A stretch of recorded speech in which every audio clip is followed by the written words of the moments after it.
நடிகர் ரஜினிகாந்த் மகள் ஐஸ்வர்யா ரஜினிகாந்த் இயக்கத்தில் விரைவில் வெளியாக இருக்கும் திரைப்படம் லால் சலாம். இந்த படத்தில் விக்ராந்த், விஷ்ணு விஷால், KS ரவிக்குமார், ஜீவிதா உள்ளிட்ட பலர் நடிச்சிருக்காங்க.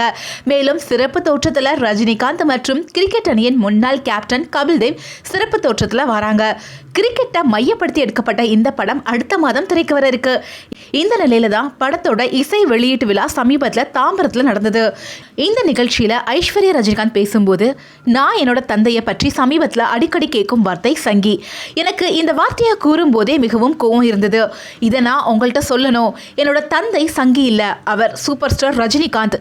சங்கியாக இருந்திருந்தா லால் சலாம் படத்தில் நடிச்சிருக்க மாட்டாரு அப்படின்னு சொல்லியிருக்காங்க. அவரோட பேச்சு குறித்து சமூக வலைதளங்கள்ல மிகவும் பரபரப்பா பேசப்பட்டது. அதோட சங்கி என்பது கெட்ட வார்த்தையா அப்படின்னு நிறைய கேள்விகளும் எழுந்துச்சு.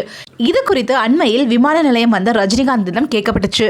அதுக்கு அவரு சங்கி அப்படிங்கிறது கெட்ட வார்த்தை இல்லை, அது கெட்ட வார்த்தை என அவங்களும் சொல்லல. அப்பா ஒரு ஆன்மீகவாதி, அவரை ஏன் இப்படி சொல்றீங்க என்று நினைப்பது அவருடைய பார்வை. பட ப்ரமோஷனுக்காகவும் பேசப்படல அப்படின்னு சொல்லியிருக்காரு.